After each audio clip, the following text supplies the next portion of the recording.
সর্বশেষ জান্নাতে প্রবেশকারী বান্দার ঘটনা। হযরত আবু হুরায়রা রাদিয়াল্লাহু তাআলা আনহু হতে বর্ণিত, রাসূল সাল্লাল্লাহু আলাইহি ওয়াসাল্লাম ইরশাদ করেছেন, সর্বশেষ যে ব্যক্তি জান্নাতে প্রবেশ করবে তার অবস্থা এরূপ হবে যে বদ আমলের কারণে প্রথমে তার ঠিকানা হবে জাহান্নামে, যদিও সে মুমিন হোক না কেন, কারণ মুমিন বান্দাকেও তার বদ আমলের কারণে শাস্তি ভোগ করতে হবে। এজন্য সে প্রথমে জাহান্নামে যাবে। জাহান্নামে দগ্ধ হওয়া অবস্থায় সে আল্লাহর কাছে আরজ করবে, হে আল্লাহ, জাহান্নামের অগ্নিশিখা ও তার উত্তাপ আমাকে পুড়ে ফেলেছে। আমার প্রতি অনেক দয়া হবে যদি আপনি আমাকে ক্ষণিকের জন্য হলেও জাহান্নাম থেকে সরিয়ে পারে বসিয়ে দেন, যেন অল্প সময়ের জন্য হলেও জাহান্নামের আগুনের দহন থেকে বাঁচতে পারি। আল্লাহ তাআলা তাকে বলবেন, যদি আমি তোমাকে সেখানে বসিয়ে দেই, এরপর আরও কিছু দাবি করবে না তো?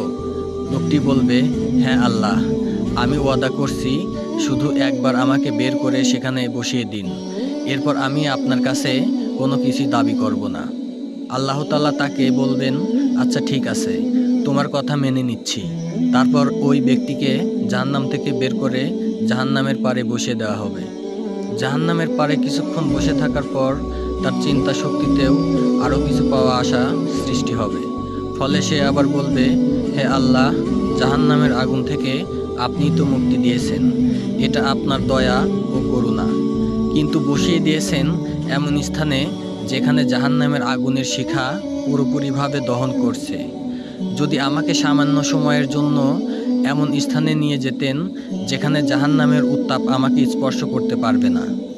আল্লাহ তাআলা তাকে বলবেন, তুমি তো সবেমাত্র অঙ্গীকার করেছো যে আর কিছু চাইবে না, আর এখন সে ওয়াদার খেলাপ করছো?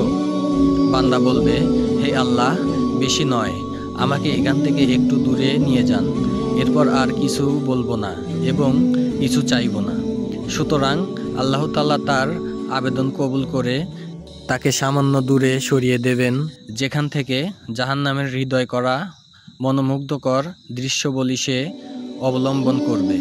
কিছুক্ষণ পর সে বলবে, হে আল্লাহ, আপনি আপনার দয়া ও অনুগ্রহের দ্বারা আমাকে জাহান্নামের আগুন থেকে মুক্তি দিয়েছেন এবং এমন স্থানে বসিয়ে দিয়েছেন যেখান থেকে জান্নাতের দৃশ্যাবলী স্পষ্ট দেখা যায়। আপনি আমাকে আরেকটু অনুমতি দেন, যেন জান্নাতের দরজার কাছাকাছি যেতে পারি এবং একটু জান্নাত দেখতে পারি। আল্লাহ তাআলা বলবেন, হে বান্দা, তুমি আবার ওয়াদা খেলাপ করছো?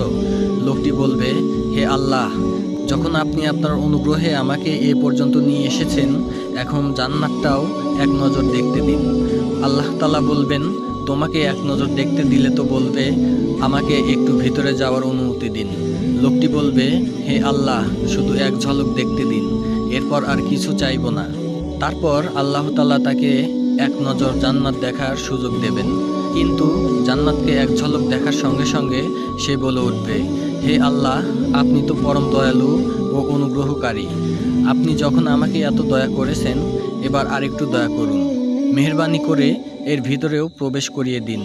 তখন আল্লাহ তাআলা বলবেন, দেখ, প্রথমেই তোমাকে বলেছিলাম তুমি ওয়াদা ভঙ্গ করবে, কিন্তু যখন আমার অনুগ্রহে তোমাকে এ পর্যন্ত নিয়ে এসেছি, তখন তোমাকে তার ভিতরেও প্রবেশ করাবো, সেখানেও তোমাকে পুরো পৃথিবীর সমান এলাকা দান করব।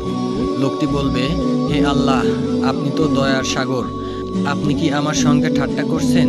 সে আবারও বলবে, জান্নাতে এত বড় স্থান কোথায়, আর আমার মতো নগণ্য গোলাম এত বিশাল জান্নাতের অধিকারী হবে কেমন করে?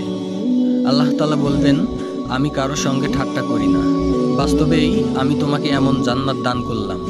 হাদিস শরীফে এসেছে, রাসূল সাল্লাল্লাহু আলাইহি ওয়াসাল্লাম এই হাদিসটি বলার সময় হেসেছিলেন। এরপর যেসব সাহাবী হাদিসটি শুনেছেন, তারাও তাদের শাগরেদদের কাছে এই হাদিসটি বর্ণনার সময় হেসে বর্ণনা করতেন। এরপর তারাও তাদের ছাত্রদের কাছে বর্ণনা করার সময় হেসে হাদিসটি বর্ণনা করতেন। এমনইভাবে রাসূল সাল্লাল্লাহু আলাইহি ওয়াসাল্লামের যুগ থেকে আজ পর্যন্ত মুহাদ্দিসগণ যখন এই হাদিসটি বর্ণনা করেন তখন হাসেন, আর যারা শোনেন তারাও হাসেন। এ কারণে এই হাদিসটিকে হাদিসে মুসালসাল বিজি হক বলা হয়, অর্থাৎ হাসিসহ ধারাবাহিক বর্ণিত হাদিস।